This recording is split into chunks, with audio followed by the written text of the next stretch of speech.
Coach, thanks for joining us today. How was practice out there this morning? Oh, it's great, man. The weather was, unbelievably cool for our kids. We've been in the heat all summer, and it was just a blessing to be out there today in cooler elements. What have you learned about your defensive unit these last few weeks, being able to get real practices in? The biggest thing is acquiring depth. With this situation in this season amongst us, injuries, COVID, all these things can happen at any time. And basically, the guy who's number 2, who's number 3, could be number 1 in a matter of seconds. So you have to coach them all like they're the starters. And the attitude's been great. And, I just can't wait to see the work that they put in show up on Saturday. How challenging has that been, with the limited reps you guys have had this fall? Coach Traylor's done a great job of setting us a plan in place. And those things started way back in, March, the latter part of March. And our Zoom sessions where we could also teach ball and, help these kids understand us and help them grow. From a football standpoint, kids don't care as much until they know how much you care about them. And we've tried to do a great job of teaching them a little bit more about us and about our families. And, we're going to try to play as one heartbeat and make all the Roadrunner fans proud of the way we perform. Thanks, Coach. I'll come back later with some more questions. Okay, JJ. Hey, Greg, you're up. Coach, how you doing today? Great. Do you guys feel completely ready to take the field for your opener, given that you guys have had kind of a limited practice season, or how does it compare to a typical year? Well, ideally you like to go back out and have a spring ball and, have a roster where all you guys are healthy and they don't miss a practice. But we can't control those things, We're going to get an opportunity to go against Texas State and their team that's 14 games in with their head coach. And this will be our first opportunity. But I feel like we're prepared. It's going to be several things that pop up that we didn't cover, but that's a part of it every week. And I think our kids, as long as we handle adversity well, we'll be fine. How do you think conditioning will stack up compared to a normal season, given some of these hurdles that you guys have had to overcome? Conditioning probably is the toughest part. It's nothing like going out there training and working. Our strength coach, Coach Fallow, does a great job, and he's done everything that he possibly could from a physical standpoint within the limitations that we've had to get them in the best condition as possible.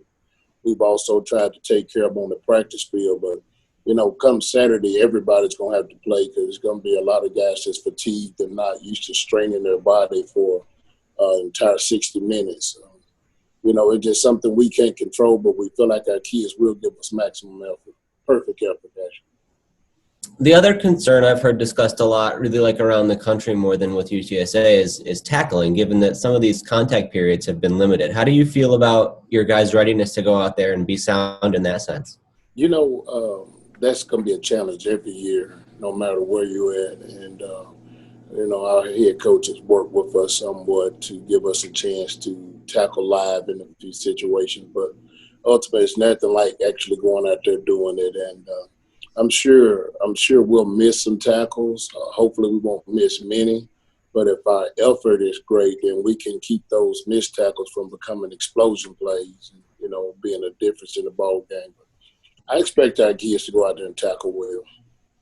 The interesting thing about this matchup is you guys have a week of scouting on them, basically, because you've been able to see them play a game where they haven't seen you yet. But then by the same token, that means that they have that game experience that you guys haven't been able to gain yet on your end. So which side of that is more advantageous? How do you view that dynamic? The big thing about playing a game, they say your team improves the most between week 1 and week 2, probably as much as any part of the season. So we're somewhat at a disadvantage not playing in a game at all.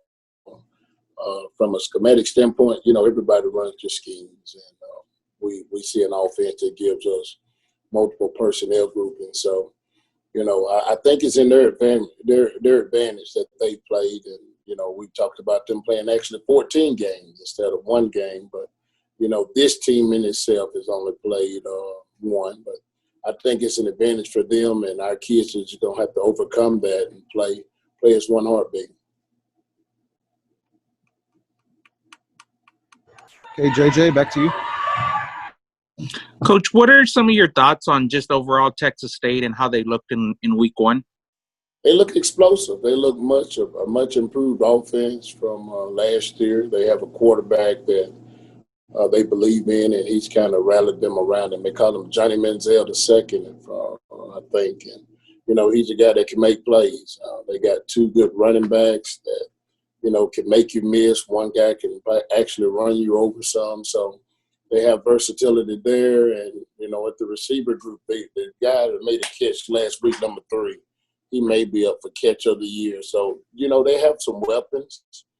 Probably the thing that they struggle a little bit more is maybe up front in some situations. But all in all, they got the right guys in the right place, and it's going to be a challenge for us.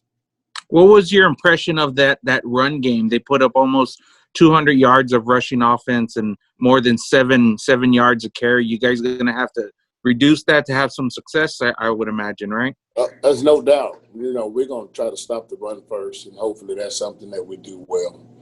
And maybe we can get them in some true passing situations and pin our ears back and see if we can cover some guys and get after the quarterback. But no, ultimately, we would like to stop the run and try to dictate some of the passing situations.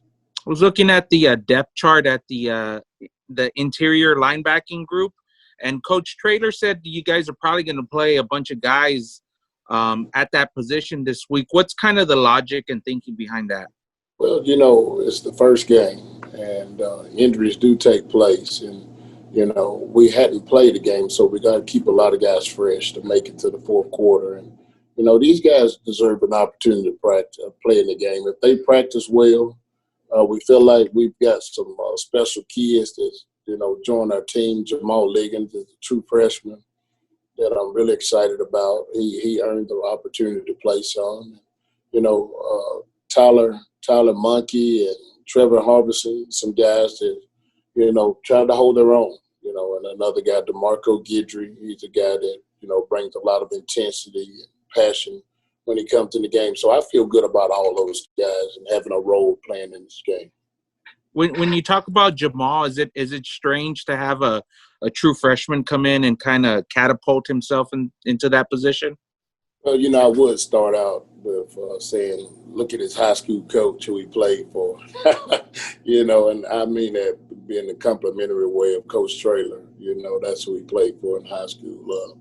He's a very mature kid. He's a tough kid. He's very physical, and he's very smart. So, I don't have any fears of throwing him out there. Of course, he's going to make some mistakes, but he's going to make him going 100 miles per hour, and he's only going to get better and better.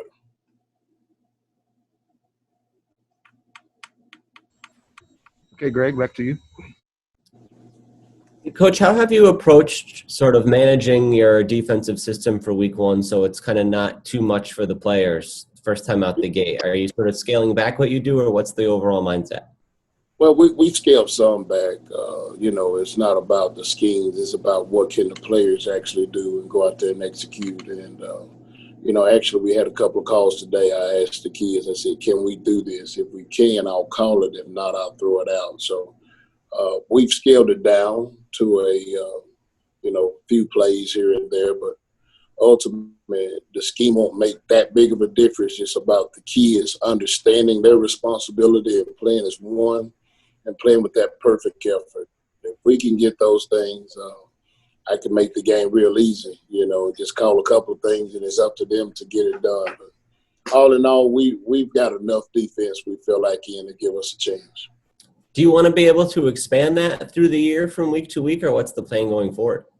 Well, you like to. A lot of that's going to depend on different offenses that you face. I mean, we're going to play Army later in the year, and that's going to be an option attack. So, obviously, we wouldn't take the same defensive approach to a spread team. But, you got to be multiple every week. And the biggest thing is what can your kids do and understand and give them a chance. So, yes, we would like the playbook and the the defensive scheme to continue to improve, to increase in margin.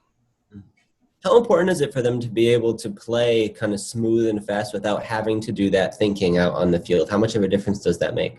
Oh, I think that's the entire difference. When they don't think, then they can go play and they can go react. When you got a confused player, you got a slow player, and we want to play really fast. We want to play with, once again, perfect effort. We want to play relentless. We want to be violent, and we're probably going to push the line as far as we can without crossing it. I think when you focus in on your linebacker group a little bit, Coach Traylor told us this week, I think it was that they've kind of fixed up a lot of off-the-field stuff. I believe his words were looking and acting like a winner. Do you sort of see a difference there, or what's been the change with that group?